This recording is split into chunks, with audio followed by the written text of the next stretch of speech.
A nivel industrial tenemos un lote de 170 kilogramos. Aquí presentamos el diagrama de flujo donde para los equipos se tuvo en cuenta mantener una geometría similar para obtener resultados similares durante el escalamiento. La primera etapa fue dispensación y pesaje y después se procedió al tamizaje de las materias primas según su tamaño de partícula para evitar aglomerados.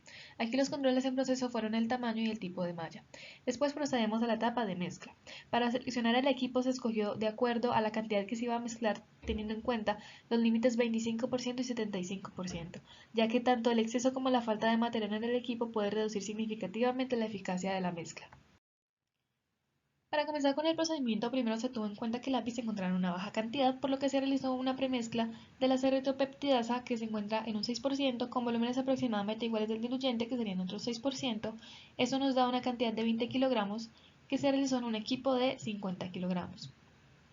Después se pasó a un equipo de 100 kilogramos y se completó la premezcla con otra proporción similar de diluyente, con desintegrante, parte del deslizante y finalmente con más cantidad del diluyente, que sería un 16%. La cantidad final de esa premezcla se espera que sea de 73 kilogramos. Luego se realiza otra premezcla en otro equipo de 100 kilogramos con aglutinante, el otro desintegrante y el resto del diluyente. La cantidad final se espera que sean de 64 kilogramos para esta premezcla. Después, en el equipo de mayor tamaño se realizó la mezcla principal, que consistió en la mezcla de la premezcla 1 con la premezcla 2 y finalmente se añade el ácido esteárico para lubricar las otras partículas. Es importante añadir este excipiente solo y dejar para el final para evitar que otros excipientes como el deslizante lo cubran y pierda su efecto. Los controles en proceso de esta etapa fueron el orden de adición, la velocidad y el tiempo de mezcla y la capacidad útil del mezclador. Posteriormente, en la granulación vía seca se realiza la compactación en un compactador por rodillos, el cual calibra el gránulo dentro de su mecanismo. Se utiliza un equipo con una capacidad de 10 a 400 kilogramos por hora. Los controles en proceso fueron la velocidad, distancia, presión de rodillas y los demás que vemos en pantalla. Se continúa con la lubricación. Nuevamente se usó el mismo mezclador doble cono con capacidad de 300 kilogramos. Aquí se añadirá el resto de deslizante y finalmente el lubricante, ambos previamente tamizados. Entre los controles de proceso tenemos velocidad de mezcla y tiempo de mezcla. Después sigue la etapa de compresión. Aquí se lleva el granulado a una tabletadora rotativa de triple sistema de alimentación y salida. Este tiene una capacidad de producir 1.000.000 de tabletas por hora. Además, tiene la ventaja de que las tabletas con sobrepeso o menos peso son rechazadas.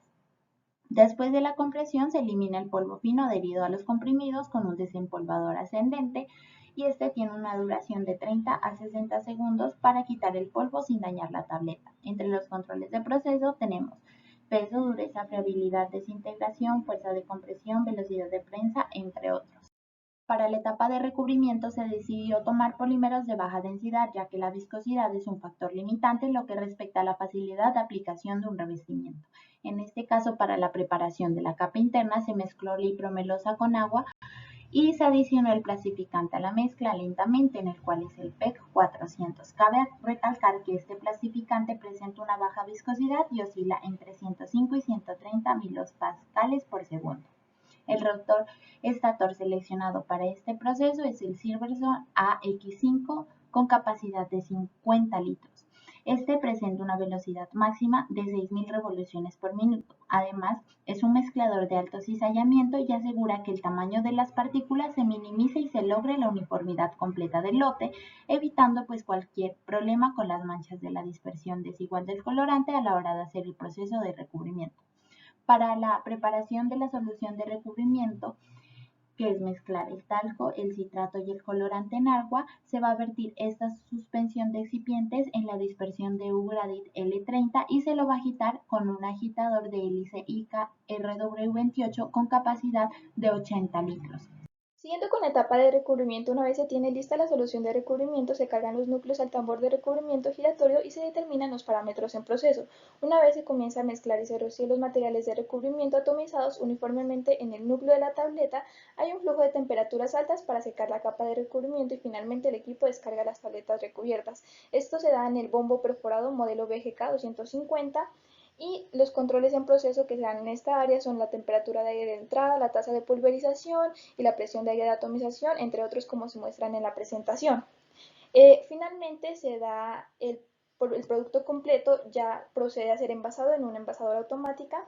Las tabletas se envasan en un blister que están constituidos por una lámina moldeada en la forma de pequeñas cavidades selladas por la parte inferior y la primera de ellas puede ser aluminio de cloruro polivinilo PVC o se da también en combinación con otras sustancias y la capa inferior es aluminio. Por último, estas deben ser etiquetadas.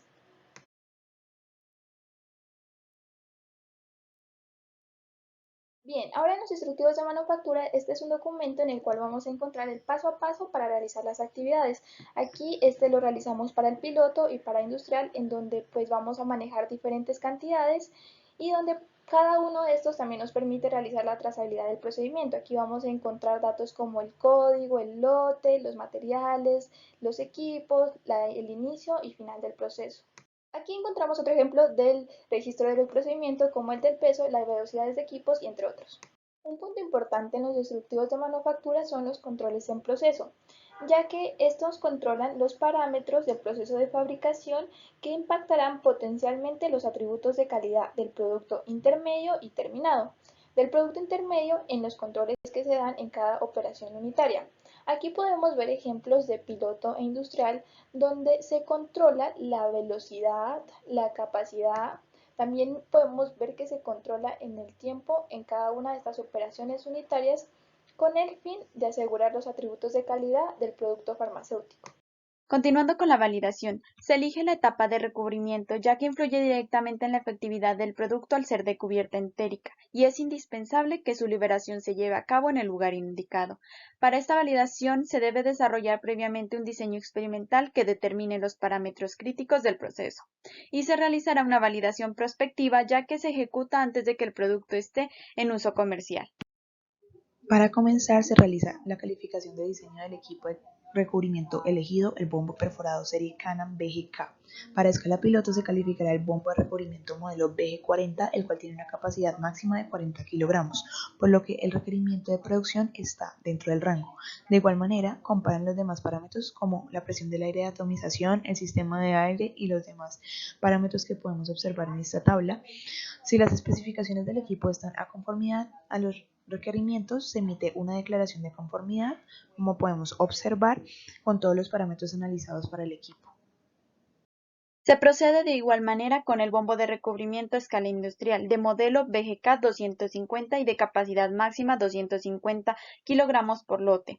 Se tuvo en cuenta que ambos equipos forman parte de la misma serie de bombos perforados, esto con el fin de facilitar el escalonamiento que tendrá en cuenta los principios de similaridad geométrica, mecánica, térmica y química.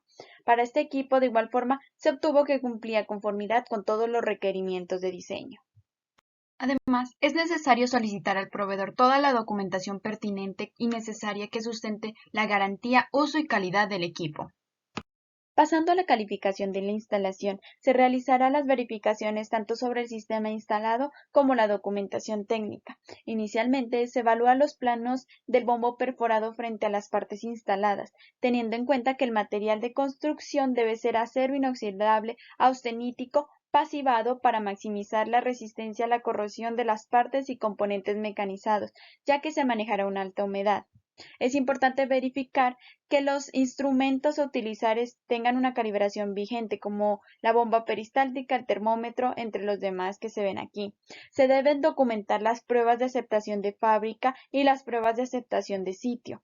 Y se pasa a evaluar la limpieza, ya que el bombo de recubrimiento cuenta con un sistema completo de limpieza en sitio. Además, definimos la frecuencia de mantenimiento y el personal de operación de este equipo. En cuanto a la calificación de operación, en esta etapa es importante la identificación de los parámetros críticos de proceso. Entre estos se encuentran la velocidad del bombo de recubrimiento, las temperaturas de entrada y salida, la temperatura del lecho, la velocidad, la presión y la tasa de aspersión, la distancia de la pistola y la presión. Esta calificación se llevará a cabo simulando las condiciones reales de producción y variando las condiciones mínimas y máximas del proceso crítico para establecer que el equipo es capaz de operar dentro de los límites y tolerancias admitidas. Es importante recalcar que no se incluirá la ceratopeptidasa en la formulación. Asimismo, se necesita retar el sistema de limpieza del equipo para asegurarse que cumple con las especificaciones.